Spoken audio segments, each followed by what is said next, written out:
मलिक मोहम्मद जायसी। अब देखिए पद्मावत की रचना 1540 में होती है। घटना मैंने पहले बता दी, राजा रतन सेन कौन है, अलाउद्दीन कौन है, राघव चेतन कौन है, हीरामन कौन है, इसके बारे में चर्चा मैंने कल आपको अच्छी तरीके से मैंने बता दी। जो गत वीडियो हुआ, हमारी कक्षा हुई, उसमें सारी जानकारी मैंने आपको दे दी। अब मैं इसके ग्रंथ के बारे में थोड़ी चर्चा करूं तो किस हिसाब का ग्रंथ है, क्या भाषा है, किस सन में लिखा गया, क्या विद्वानों के मतभेद है, उनके बारे में चर्चा कर रहा हूं, जो परीक्षा में अक्सर पूछे जाते हैं। मलिक मोहम्मद जायसी की यह सर्वश्रेष्ठ रचना है, इस बात को आप ध्यान में रखें। मलिक मोहम्मद जायसी की सर्वश्रेष्ठ रचना है और यह अवधी भाषा में लिखा गया ग्रंथ है। अवधी भाषा में लिखा गया ग्रंथ, इस बात को भी आप ध्यान में रखें। पद्मावत के 30वें खंड, पद्मावत के 30वें खंड में नागमती वियोग खंड है। 30वां खंड कौन सा है?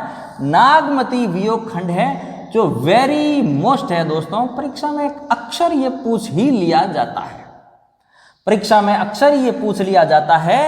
पद्मावत का जो 30वां खंड है, उस खंड को नागमती वियोग खंड कहते हैं। नागमती के बारे में मैंने पिछली कक्षा में बताया, राजा रतन सेन की पूर्व पत्नी, ठीक है ना, एक और पत्नी थी जिसका नाम नागमती था। तो नागमती वियोग खंड को आचार्य शुक्ल ने हिंदी साहित्य की अमूल्य निधि का है दोस्तों। वेरी मोस्ट क्वेश्चन है ये, अमूल्य निधि का है। अब अमूल्य निधि क्यों का है? क्योंकि इसका जो 12 मासा है, 12 मासा बहुत ही अच्छा, बहुत ही सुखद, ठीक है ना, जितनी चर्चा करूं उतनी कम है, जो मलिक मोहम्मद जायसी ने लिखा नागमती का विरह खंड।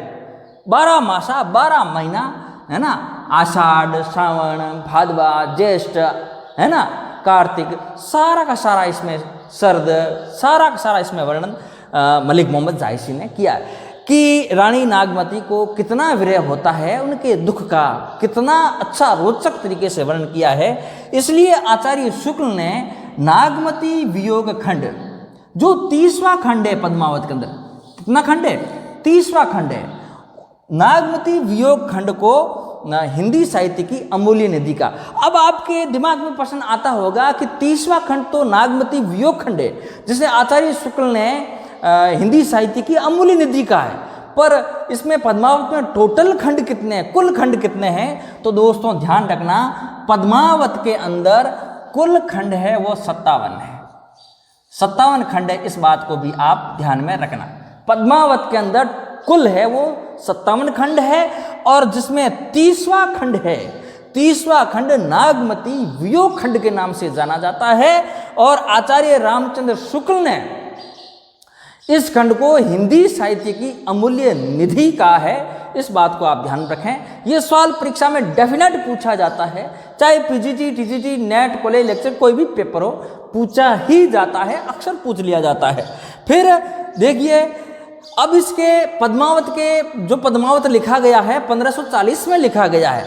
अब 1540 कहाँ आ रहा है? देखिए, सन 9 से 27 ये पद्मावत में खुद ने मलिक मोहम्मद जायसी ने लिखा। सन 9 से 27 कथा आरंभ भई, आरंभ बैन कवि कहा, कवि ने खुद ने कहा है कि पद्मावत का जो रचना काल है वो 927 है। क्या है? 927। 927 क्या है? हिजरी संबंध है, इस बात को ध्यान में रखना, हिजरी संबंध है, हिजरी संबंध है 927।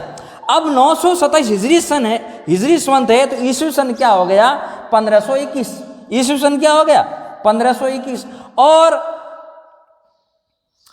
इस रचना काल अगर पूछे, सन में पूछे, तो 1540। कितना है? 1540 है।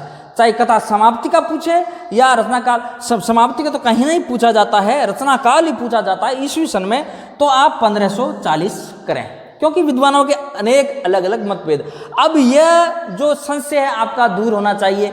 इसमें से अगर कोई भी क्वेश्चन आ जाए, आप परफेक्ट करेंगे, एकदम क्लियर, एकदम सही करेंगे, ये मेरा ज्ञान कह रहा है। क्योंकि इसमें से सवाल अक्सर पूछा जाता है, अमूल्य निधि आचार्य शुक्ल ने किसको कहा? नागमती वियोग खंड को कहा। नागमती वियोग खंड कितने नंबर पे हैं? 30वें नंबर पे हैं। टोटल खंड कितने हैं पद्मावत में? 57 खंड है। इस बात को आप भूलेंगे नहीं। और पद्मावत की रचना 1540 हुई, इस बात को आप भूलेंगे नहीं।